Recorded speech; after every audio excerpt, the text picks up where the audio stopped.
Alright, now for everyone wondering why I am doing this video again, is because last time I made this video, I did redone a version of it before.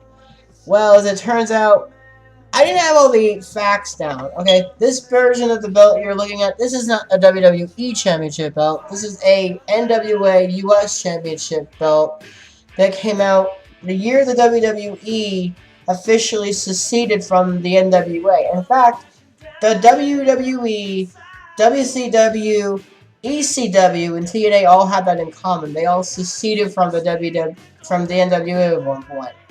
The WWE did it in 1963. The WCW did it in 1991.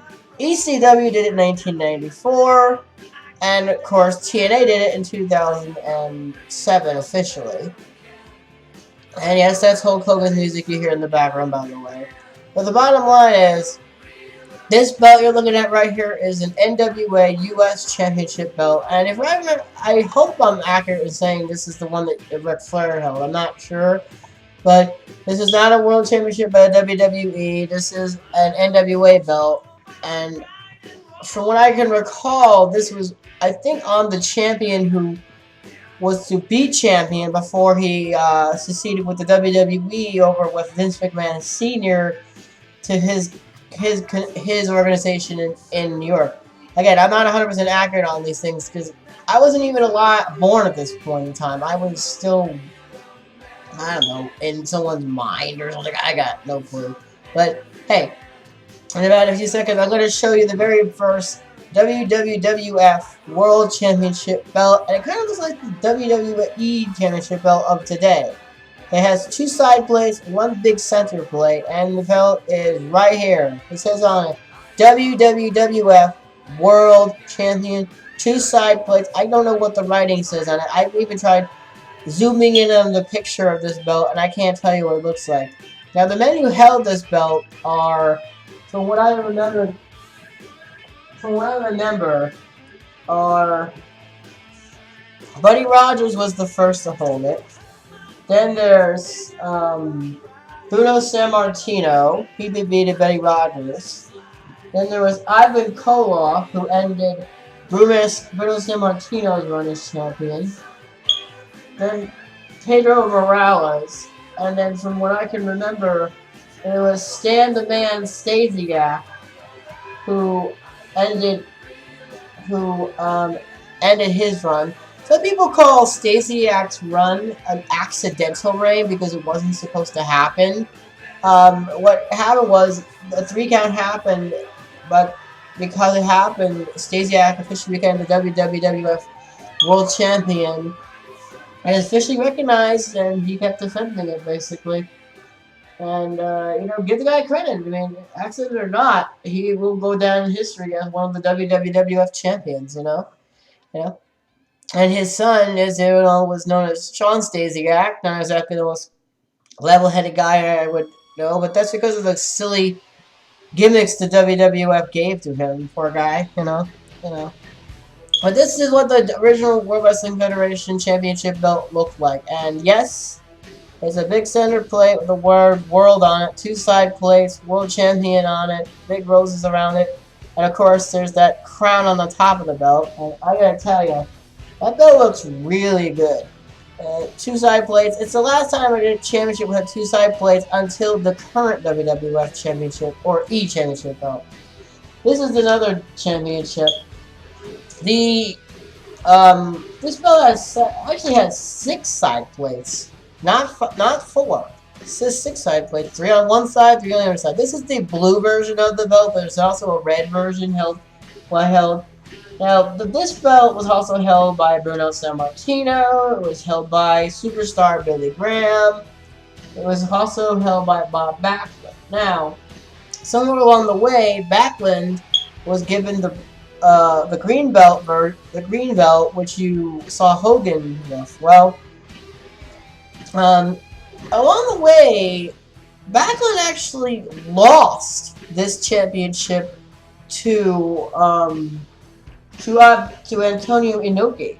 But what happened was Inoki vacated the championship 6 days later because he did not want to defend the title outside of his home country of Japan. So, because the WWF was located mainly in the northeastern United States, it was not possible for him to defend it there. So basically, reverted back to Backlund, and what you see is Backlund would be world champion for 6 years, but it's a disputed 6 years because nearly 6 years because he never he didn't lose the title, and that would all lead over to of course December 26th, 1983, the date everyone will ever forget. That's when the Iron Sheik would defeat Bob Backlund for the World Wrestling Federation Championship belt. And I'm talking the green belt, ladies and gentlemen. Bob Backlund was the first to hold it, and Iron Sheik would be the second to hold this very belt I'm talking about right here. He is, as you can see, there are little side plates on each side of it, and there's a big center plate. This is also, I refer as the green strap world championship because the belt was made of green. The strap was made of green material, made of green leather. There are 6 side plates on here. When Backlund won it, his name was added to it. When the Iron Sheik won it, his name was added to it as well. So that would make 8 side plates, basically. Backlund was champion for a while, really. Quite a bit of time, to be honest with you. And Backlund was a good world champion. You know, he took the old school style of wrestling, which is what everybody recognizes. Everyone recognizes, you know. Kurt Angle would bring it into the mainstream, but Backlund was the first guy to ever use amateur style wrestling to show what you can do in the ring when you're well trained. It's not to say that other pro wrestlers aren't well trained, it's just that Backlund would make it a thing to be a well trained pro wrestler. And that's just the point I'm trying to make. Backlund was a very well trained professional wrestler, and he knew what he was doing in that ring. He was one of, if not the best. And his reign is second only to that of Bruno Sammartino. Even Hogan's run wasn't longer than Backlund's run. So, when Hogan won it, well, he was champion for a while. And, Hogan would go on to be the only champion I know who would hold 3 belts at one time, but 3 different style belts. Here's the other championship, which would have 4 side plates, but it would now have the names written in each on the upper and lower parts of it, along with the WWF logo, but it wasn't the block logo. It was the first WWF belt that would have WWF on it, not WWWF, which changed their name, which would come back to haunt them about 23 years later, by the way.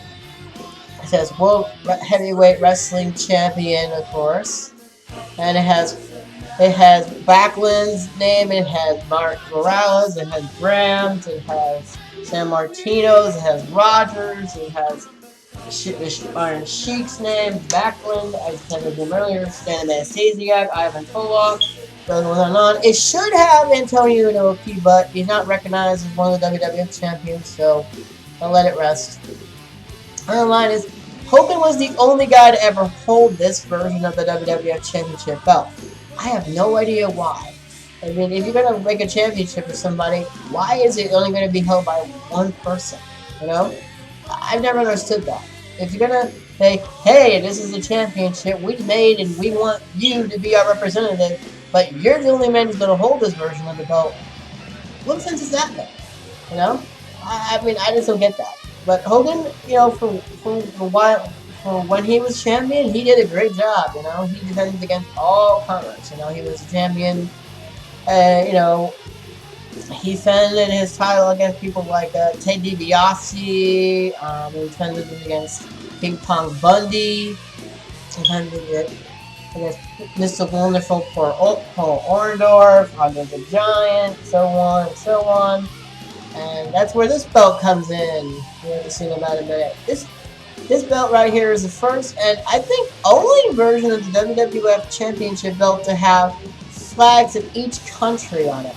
Now, I do know that the four side plates are the US and Mexico on one side, Canada and the US on the other, the UK and Canada and UK and Australia on the other side plate. Now, this is I believe this is Italy. But this particular side plate, I've been told that's the USSR during that time, not China. But they look so similar, it's kind of hard to tell which is which. This will be the last WWF Championship belt that would be held by Hogan exclusively for a while. That's because during the Saturday Night's main event, this belt will be officially, right before Saturday Night's main event, what happened in 1988, this belt would be retired and the new Winged Eagle WWF Championship belt would be made. But there was one other championship belt that was commissioned to be made, specifically for Andre the Giant. But because he was in the twilight of his career, it wouldn't happen. So it never got shown on TV. What belt was that?